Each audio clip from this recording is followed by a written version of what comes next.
Thank you, Michael. No problem. It's okay. Welcome everyone to, well, Michael, thank you to everyone to the digital series, International Soccer Branding. Please welcome to the attendees and for sure the panelists. And yes, thank you, Michael. Laura is going to be the moderator about the panel. Thank you, Michael. Pleasure. Thanks for having me. Okay, I'm going to introduce a little bit one of the panelists, starting Xavi. He's in the stadium right now. Okay, in Barcelona. Well, it's not in Barcelona right now, but thank you, Xavi, for attending this panel. He's working in the office as the director for Football Club Barcelona. I guess the office in Barcelona is the last 5-6 years. And welcome, Xavi. Thank you very much. Thank you for having me. My pleasure. Also, we have in the panelists someone close to Football Club Barcelona, Vanessa. She is representing Rakuten, is the big sponsor for Football Club Barcelona, and well, and other properties. And please welcome. Thanks to accept this invitation. Thank you. Thanks for having me. Okay. Also, we have Aki from UK. She is representing the Athletic. She is a specialized and expert in soccer. The Athletic is a subscription-based media involved in many sports, mainly in US, and also soccer in UK, Europe, and around the world. And thank you, Aki, for being with us. Thank you. Glad to be here. And also Thales Peterson. She's representing World Sport Solutions. She's a branding. It's a company who is expanding in US. From Brazil, and with many clients in soccer, in football, developing different stadiums and complex. And well, Thales, thank you to be with us. Thank you so much for having me. My pleasure. Okay. And I'm representing the SoccerCon XP Las Vegas. It's a unique event to focus on the fans and also on the industry. And well, we'll try to celebrate the first edition next September if everything is getting quite normal. And well, we're thinking is to be the first event for fans and the industry, which is a good mix for the industry and for the fans and to make bridge between Europe, America, and US. And Michael, we are in your hands. Oh, pressure's on now. I think we're bridging the US, the UK, Asia. I think we have someone from almost every continent right here in this panel. So it's a good start for you guys. Thanks, Eduardo. I appreciate it. Not sure if I should say good morning, good afternoon, good evening, but wherever you are, thank you all for being here. I'm Michael Larray, like Eduardo said, and I'll be the moderator. Big thanks to SoccerCon XP for hosting this, and especially President Roberto Gomide for this panel and putting it together. So I can't think of a better way to start my Thursday. I know for some of you, you're just ending yours, but I'm looking at you, Vanessa. But let's get started. We all know soccer is the world's most popular sport. There was 3.57 billion viewers of the 2018 World Cup. That's more than half of the world's population over the age of 4. Nielsen's World Football Report has more than 4 out of 10 people considering themselves soccer fans. So with one of the largest markets in the world, clubs, organizations, and brands are all jockeying for eyeballs in position to be number one. So I'm curious to hear from the panelists, what's the key for success for international soccer branding, whether it's growing the game as a whole or specifically expanding the reach of your particular club or organization? And with that, I'd love to throw it to Xavi to talk about FC Barcelona. Okay, thank you very much, Michael. You're right. All the soccer clubs are trying to get to get internationalization, because we're competing in a global world, and the scenario has changed. And in order to do that, it's really important to be ready for that competition. And in our case, we have been working very strong in building a brand. So you need to present a brand to the fans all over the world, and that's the most important thing. Without a big brand, with a good brand, you cannot compete in this soccer world right now. And in our case, what we are trying to do is use a strong differentiation from the other ones. So the style of play, the way of playing of Barcelona is very different. We try to develop our players. We have no ownership for the good things and the bad things. As you can imagine, we are right now in the middle of the electoral process in Barcelona, because we have to elect the new president, and this is affecting very much the operations because the COVID is impacting very much to this election as well. So we have the foundation, we have the philanthropy, we have the agreement with UNICEF, we have a women's team, we are a multi-sports club. So all these things are really important to create a brand that can differentiate to the other ones and allows us to present in a different way. And that's, last but not least, I will say that it's very important to compete or to try to have a winning team. So you can create the best brand, but if you're not winning, if you're not competing in the highest level, it's very difficult to win the attraction of the fans. And at the end, it's like a wheel, you know, you need the fans, because the fans bring you the money brings you the good players brings you the winning, and the winning brings you more fans, and this is completing the wheel all the time. So that's how it works, and this is what we are trying to do in Barcelona. It sounds nice and simple, right? You have that nice little ecosystem, like you said. I know you and I had spoken previously, and you said that we're a global club, obviously with Catalan roots. So how do you stay true to, you know, being local while also having that eye on the global market? Yeah, this is difficult sometimes to do, because we have the members, and the vast majority of the members in Barcelona, and they are the owners of the club. But we have almost all our supporters all over for the world. So we have more than 300 million people, and try to imagine, almost 90% of those guys will never ever be in Barcelona. So you have to combine both things. You have to take care of the members, people who is close to the club. They are the ones who elect the president. They are the owners, and you have to pay attention to them. But you cannot forget that if you want to compete in this global scenario, you need to pay attention, and you have to invest a lot in those guys who are not in your surroundings, and you have to work a lot trying to create experiences and create things. And I am sure that we will talk about that later. For those guys who are not physically when your club is based. Mm-hmm. Vanessa, what about Rakuten's perspective? You guys have been a main global partner of FC Barcelona since 2017. I know you just extended that partnership for another couple of years. So, you know, what about from your guys' perspective? Sure, thank you. So I think I can build a lot on what Xavi just mentioned. We at Rakuten, we chose sports strategically back a few years ago to bring more than 70 different business units in under one Rakuten umbrella. So sports for us has been a marketing channel. And the point of sports is it's the most emotional, the most impactful medium you can be part of. And we, together with a club like FC Barcelona, we know it's more than a partnership, it's més que un club, right? We want to grow together, we want to grow the game, we want to grow the partnership itself and the fan base. And we think we can do that through very purposeful storytelling that's based on an ethos of optimism. And Rakuten means optimism. And by doing this, we aim to do three things, and they are to raise the brand awareness, talk about our services, our 70 services under the Rakuten umbrella, and to find business opportunities to increase our Rakuten ID membership globally. Awesome. It sounds like obviously a great partnership, and I can see why you guys, like I said, extended it, I think, through 2022.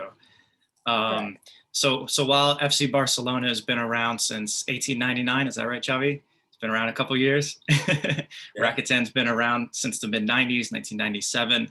While they're household names and brands, The Athletic was founded in 2016, and specifically The Athletic UK just launched in 2019. So Aki, if you can talk about how you guys are building that brand awareness, and I know you're rooted in the UK, but plenty of, you know, soccer fans, especially looking at the English Premier League, you know, around the world, and are, you know, coming to The Athletic UK for those stories.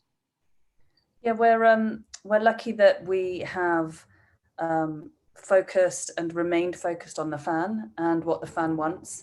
And I think the way that Alex and Adam set up the business in the US was because of frustration of getting regurgitated match reports on the back of the same print press, perhaps, that they were seeing, and there was nothing new. And we've been able to stand on their shoulders in the UK and just go to the heart of that issue, where people want to hear the real story. They want to know what's really happening with that transfer. They want to know, you know, can they do it on a Wednesday night in Stoke, or whatever the line is. I have to get into this as my buzzword bingo tonight. But there's a lot of real stories that don't really get out there. And the way that we leapfrogged into that fan base is really by picking the best writers that exist in football in the UK. And if you look at David Ornstein for Arsenal, and you've got Phil Hay for Leeds, you couldn't get two better writers. And they bring with them not just their ear to the ground, not just the insider scoop. They're so close to the clubs, and they know the problems and issues and thoughts and feelings that a fan has. So we've taken all of those followers and all of those fans, and that becomes part of the Athletics readership and the subscriber base. And from that group, we've been able to create a really good social experience and a really good video platform in TIFO. And our audio business that we bought, Muddy Knees Media, in March last year has all been based on what are the fans talking about. And if we get that right, then that should create its own energy and its own flywheel, as Xavier was saying as well. You know, the fans are what drives us, and those stories are what propels us forward. And plenty of good storylines this season in the Premier League. It seems every time I'm watching, there's a new someone's atop, or, you know, there's a possibility of somebody else dropping down to the relegation. So it seems like it's quite a season already over there. There's like a game every 3 nights, right? Or something like that. Our writers are exhausted, but they're so happy, you know, working in a sports business during a pandemic, you sort of, you know, hold your breath a little bit, but there's so much happening all the time. And it's such a nice relief from everything else that's going on out there to be able to talk about your team. One of the ways we are trying to be part of that is being part of those historical moments. So the FA Cup tie with Marine FC and Tottenham, you know, Simon Hughes, our Liverpool writer, had been a ball boy at Marine FC in that part of Liverpool, and he knows everybody there, and he was talking about it passionately. And that's what the fans care about. And thinking about what was most important for that game wasn't just supporting local grassroots football as well. It was also the fact that there was a human side of it, where there's a 3-sided stadium, and one side is the back of People's Gardens, which has the numbers. If the ball boy needs to go and get the ball, there's a number on the back of the. So we decided we were going to brand the number, and we had Gareth Bale's head, you know, next to that number. And I think just knowing where the human story for that football moment is, and if we can be part of that, is really helping people talk about us. I just love, I'm a huge fan of the FA Cup personally, just when you have the huge teams and the clubs that play in stadiums of 80, 90,000, and then they go to like a Marine FC, and it's just such a, like almost in people's backyards, like you said, and it just really like humanizes the sport. Yeah, but like we've talked about, you know, building a global brand is easier said than done. There's a ton of players in the market, and there's other obstacles to overcome. So COVID aside, as we'll get into that later, let's talk about, you know, what are some of the biggest obstacles when trying to build, you know, a club or organization, especially abroad. You know, yeah, COVID aside. So let's start back to Xavi here at Barcelona. Well, for us, the main obstacle is the lack of physical presence. You know, we are trying to sell something that is happening far away of everybody, except those guys who are in Europe, more or less. So it's really difficult, and this lack of physical presence, the bad times that we have to present our products. So try to imagine midweek, 3 p.m. in the afternoon, and you have a Champions League game in the US, but it's not the best time to attract people. So that's the main obstacle that I see in my view. Other things that are happening, and sometimes more related to the US, is sometimes the fear of the local leagues, clubs, organization towards the European clubs. So they see us as a threat sometimes. And we always say, and I want to give you a very easy example. We have a very good relation here in the US, in New York, with Bayern Munich, and we have a very good relation with PSG. And we share the same objective here. We want to make the cake bigger. You know, we want to create soccer culture in the US, and working together, we have more chances to do it. And sometimes this is something that is not happening with the US organization. So we would like to create a soccer culture, and then of course we will try to get as many fans as we can, and we will try to position our brands even better. But before that, we have to build something, and here in the US it's very important to work together if we want to create something that is better for all of us at the end. And it's exactly the same in different parts of the world where soccer is not maybe the first sport in those places. And Vanessa, obviously, you know, you're based in Tokyo, and it's, you know, almost bedtime for you over there. But, you know, for you guys looking globally and overseas, you know, what are some of the obstacles that you guys might face? Yeah, so there are a few, but I think we're so lucky to work with sports because it's such a uniting medium, right? So it does bring people together. I think in the obstacles that we face as we both, I mean, sign new partnerships and try to get to know each other, is that and also go into new markets and new countries, we still want to sort of stay close to the story and trying to tell the brand story and the services story, and you have to adapt that to different audiences, different languages, etc., etc. So I think if I were to sum it all up in one sentence, it's like one of our biggest sort of obstacles, and I'll call it a challenge actually, is to go from being on the front of the FC Barcelona jersey, being part of every major sports moment on the pitch, into being top of mind in your head. So like when you buy an ebook, you think Kobo, or when you start consuming content, it's on Rakuten TV, or you download Viber for your messaging, or do your shopping on Rakuten, right? So going from being sort of front and center into being top of mind, it's a challenge. I think the commercials are certainly helping. I know the one with the, you know, the play on the Elton John song. Yeah. I'm Rakuten. And I think people, you know, that'll stick in the back of their minds. You know, I'm saying that at 8 o'clock in the morning here. So you guys certainly got me hooked. Awesome. I'll tell the US team, they'll be happy. Perfect. Yeah. Aki, what about for you guys? You know, like I said, you guys are obviously based in the UK, focused on a lot of the soccer and football there, but it's a global audience still for you guys. I know the Premier League has huge popularity in the United States. So how do you get the attention of, you know, that audience and retain them, especially going up against, you know, somebody like the BBC that is established, and, you know, those guys are out there, and a lot of Americans might go there first as you guys are, you know, slowly building up? Yeah, I think we're lucky in that the US brand has been alive for a bit longer than the UK brand. So there's a sort of sports junkie over there that really does want, you know, there's a lot of Leeds fans all over the world and Liverpool fans all over the world. And, you know, just going back to finding that fan, we've already got those people who want to consume so many sports in the US within the US business. And we've looked at what brings us together and what the overlaps are. And it's been easy for us to access that person who cares about these different teams and cares about the Premier League. Looked at what did they want. Do they want more stats? Are they more video driven? And we've been able to get access to so much data on that US audience and replicate what we can do from the UK soccer product, and make sure that we're giving that and changing and amending and evolving what the US audience prefers to consume. So there are slight differences in some of the podcasts that we do. You know, it's more sort of talk show over there, whereas here it's probably a little more stats based, or just by each product or each surface, we're finding local nuances.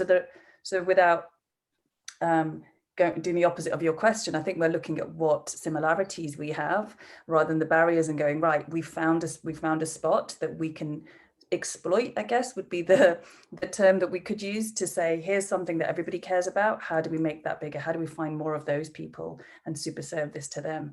So I think we've looked at it that way and have a platform already in the US, and we hit 1 million subscribers towards the end of last year. So we've been, we have a really good, healthy base to stand on. Mm-hmm. Continuing the conversation about the US, it seems North America and Asia are the two markets that everyone's going after, especially in sports. So, why is there this gold rush almost again in the United States and North America for sports? Xavi, I know you talked about, you guys obviously have your office in New York since 2016, Bayern Munich, PSG, AS Roma, La Liga. A lot of these international clubs have a presence on the ground, whether it's through academies, summer tours, or offices. So, for any of the panelists, just why is North America and why is the United States, seem to be the market that everyone seems to be jostling for position for right now? Well, for us, it's very clear. US is a crucial market because there is a lot of space to grow. Less than 40% of the population is interested in soccer, but the number is growing every year. So it's a place where you will be able to get new fans. In Europe, it's a market where everybody has his own team right now. So it's difficult to grow in Europe because it's already a place where there are a lot of competition. And in the US, you have plenty of room to attract and to get new fans. The youth, it's amazing. I love in soccer. Here in New York, you go to the parks and all the kids are playing soccer, more than baseball, more than other sports. The World Cup is coming. That means that there will be a lot of attraction and traction for soccer. The United States is producing for the first time talented players. You can see examples playing in the Bundesliga. So once you have idols in Europe, American players in Europe, they will bring more attention for the youth. So, and we are in a moment where consumption is global. So what's happening in Germany with the Bundesliga is good for the kids because they can follow the American players. Or in Barcelona, we have 2 American players, so it's very easy to follow what they are doing. So for me, this is the perfect storm for soccer, for a rapid soccer penetration in the US. And if you are here with your physical presence, promoting the brand, having academies, promoting the talent, doing businesses through sponsorship, that's a perfect place to be. And last but not least, the US loves consuming sport, and they are ready for paying, for enjoying, to demonstrate that passion that they have for the sport. So it's a perfect place, and I cannot see any other place in the world with such a perfect combination of potentials. Asia is really important because it's big, but they don't have the same passion about the sport that we have in the US, for example. So it's like a mine, the new options to get the new fans. It's the US for sure, and that's the reason why everybody's looking at the US right now. Mm-hmm. Thales, how about you're on the ground, you're in California, you're growing the game, as a coach and everything else you do. So just talk about, how are you seeing firsthand just the excitement with, so many of the kids and all the other people just getting involved in this game and wanting to learn more, especially about, clubs abroad. Absolutely. What you guys spoke about, the US is the upcoming market. You see global stars like David Beckham now having his own team. You're talking about the MLS, you're talking about the top, but like Xavi said, you go to the parks, and nowadays soccer is the most popular sport here for the kids, for the youth. Everybody's playing. The Americans are becoming very, very passionate about the game. And from my experience, I've been in the US since 2004. So from when I first came here to where we are now, it's a huge difference. You see now American kids that want to become professional players. You see Pulisic, you see Weston playing at Juventus, you see the senior playing at Barcelona. So the culture is changing.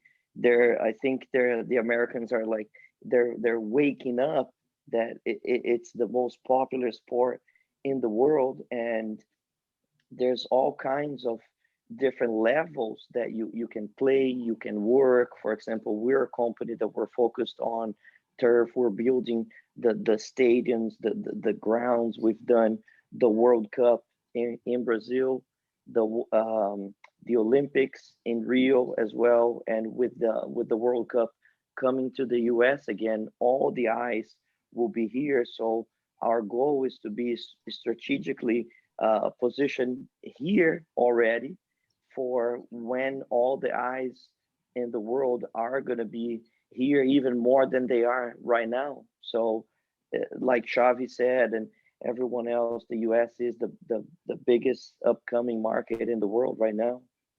Mm-hmm.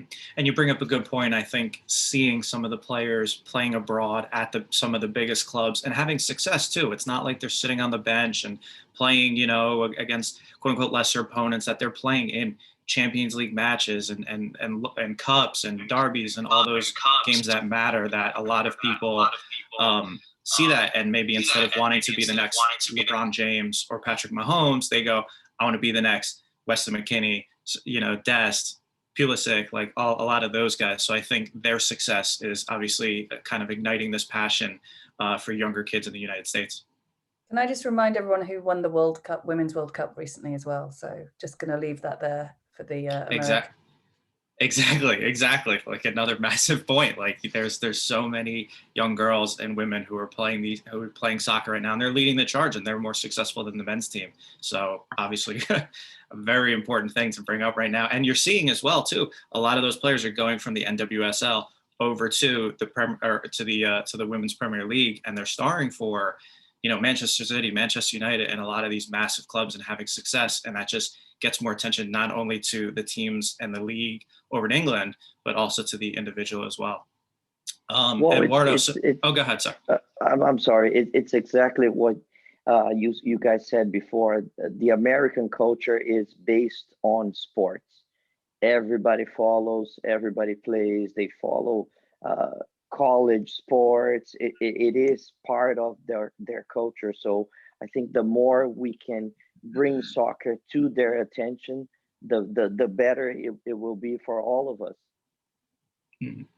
Eduardo, to put you on the spot, I know you guys wanted to host the event in Las Vegas, and COVID kind of threw a monkey wrench in that, but why Vegas? Why not Barcelona or Tokyo or something, like kind of talking about what we've been discussing?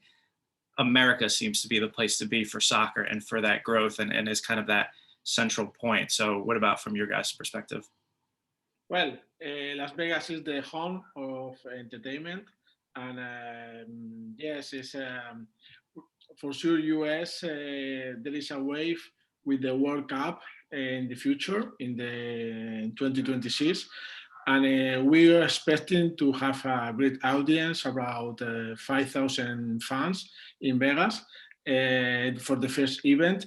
And yes, the idea is to work the branding before the presential event, and involving with many brands, and to create, as Xavi say, create a culture of soccer little by little in the US, and to be a reference for events for fans and also for the industry.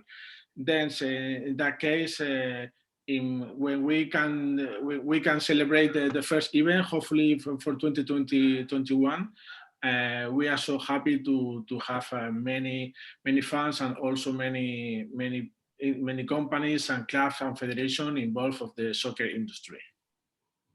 Yeah, I'd much rather be doing this in Las Vegas than sitting at home, and we're all kind of in our respective houses.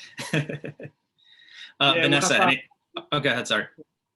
No, so we have a big complex, a new one. You know, Las Vegas is a super host place for everyone. And also there is a big stadium, a new one. And for sure it's going to celebrate many soccer games in the future. Also, we want to manage some dates with a friendly game, international. Mhm. Yeah. Hopefully pandemic permitting, right? Yeah, for sure. Yeah. Vanessa, we were talking earlier about, North America and the United States for you guys. And I know you have a specific, team that's focused on that. So what can you talk about how North America's importance for you guys? Yes, I think if I'm allowed to throw in a little bit of basketball into this group of people, I mean, Why not? Why not? Barcelona has a basketball team. It is. So I mean, we're obviously big in the US through our partnerships with the NBA, Golden State Warriors, and Stephen Curry. So we're kind of going league, team, individual agreements. It's kind of this, filtering down into Steph Curry, and yes, massively impactful agreements that we signed, and we're seeing this really pay off. Both in, if you've seen some of the Stephen Curry pieces we did right before Christmas with him going out, just giving joy to people. So giving out gifts, giving some money to people in need. So I think there's so many ways you can tackle the market through sports. So point is, yes, America is huge for us as well, and not only in basketball. I did see some Nielsen's data where roughly like 77 million people are interested in football, and 13 million people are interested in FC Barcelona. So we're of course super happy when Barcelona goes on their summer tours to Japan, and we can be to the US, and we can be part of those as well. Mm-hmm. Who do you guys see as the biggest competition in the United States? Is it like the National Football League? That's obviously like the number one over here, but do you see that as competition, or as like, okay, they like American football, maybe they'll like our version as well? Was that for me? Anybody. Okay. Don't all jump at once. I'll duck. Michael, we it's clear that the sports compete among themselves, so it's always happening, and of course the NFL, for example, is the biggest sport here. And as I was saying at the beginning, MLS is growing and it's working very well, but I still believe that working together we can do something bigger. And then, of course, I always put give the same example. EuroLeague basketball in Europe is a strong competition, and it's competing with the NBA, which is a global one. So the NBA could be the UEFA Champions League, for example, and the EuroLeague basketball could be the MLS. Both competition can be there, and if soccer or basketball is bigger, both of them will be bigger. So there is room for everybody. The thing is how to be together and work in a coordinated way to allow the soccer grow in the US as well. So that's the tricky question for me. But for sure, there is room for everybody, because we have a lot of examples that industries are working, and there's a lot of competition between different sports. Michael. Yeah, go ahead. Yeah, in my personal point of view, the US is very seasonal with their sports.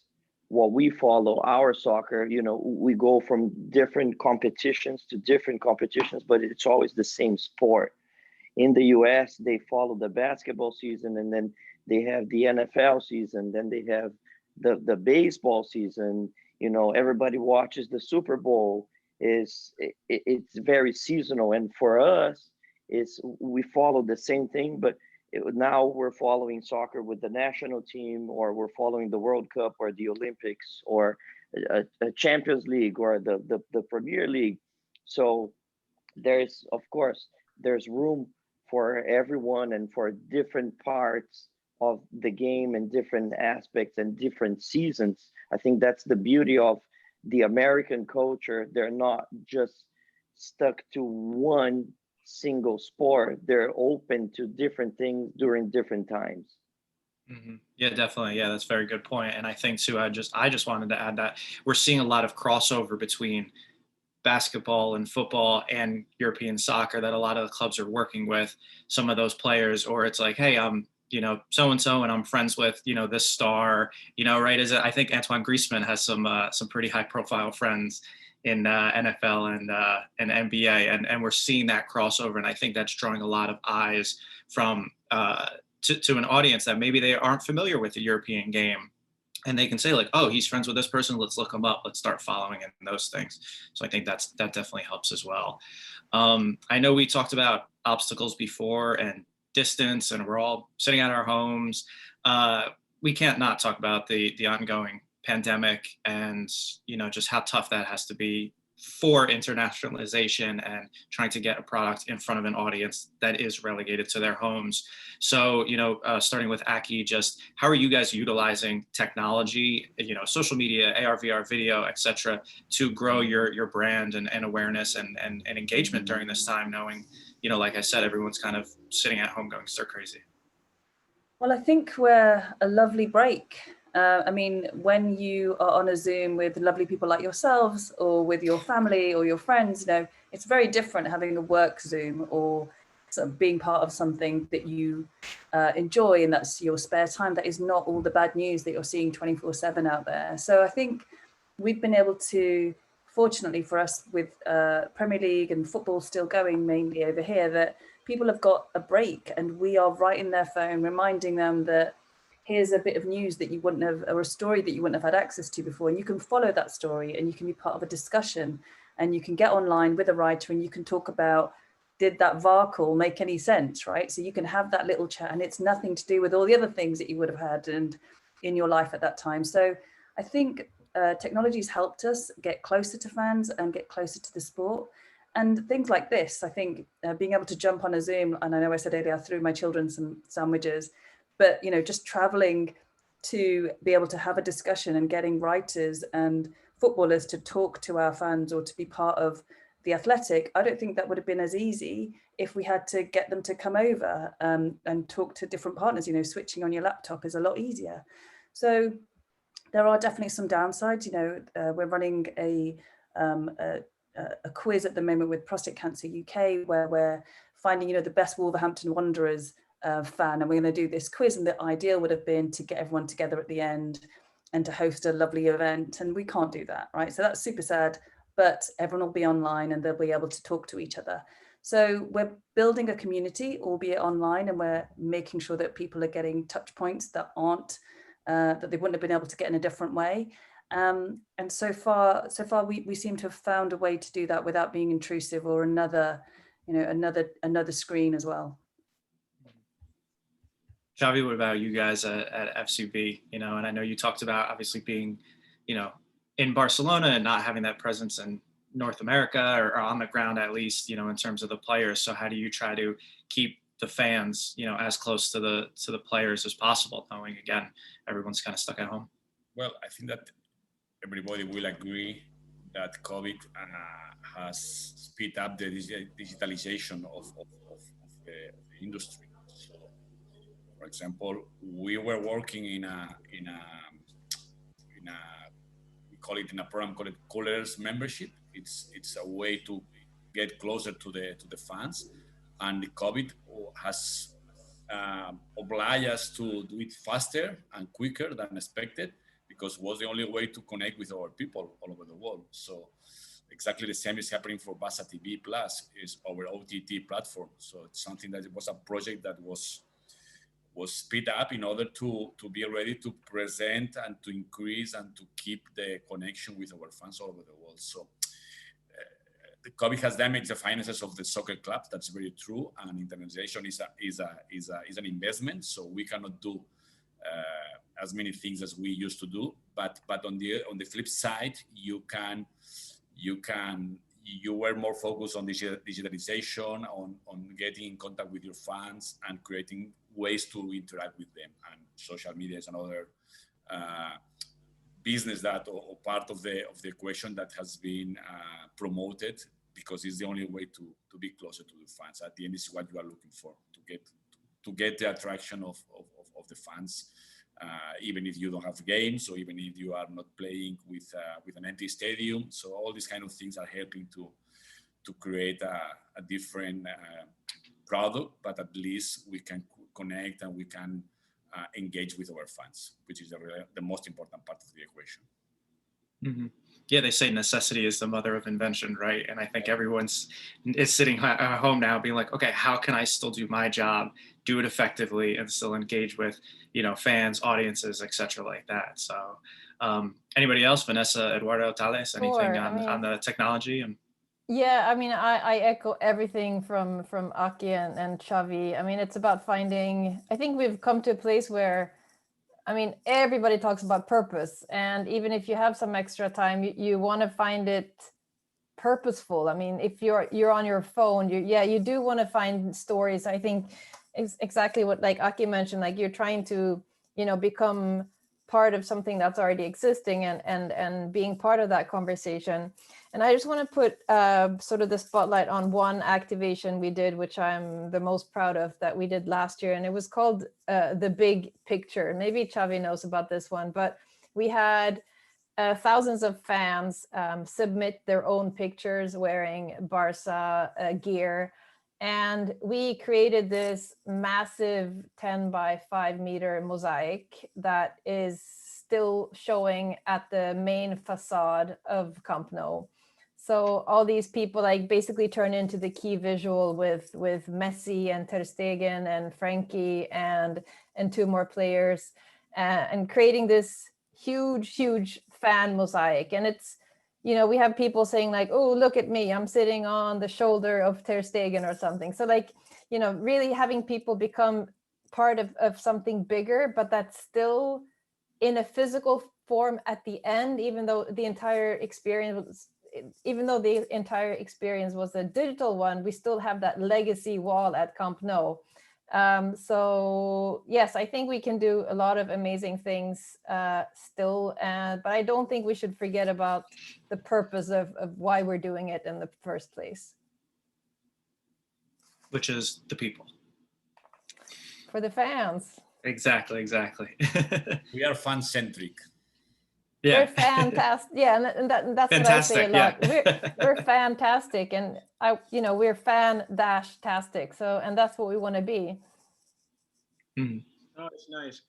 Also, in our site, we are thinking to create something special like a cup for eSport. There is a challenge in the world with the eSports. The fans are really close to the new tendency.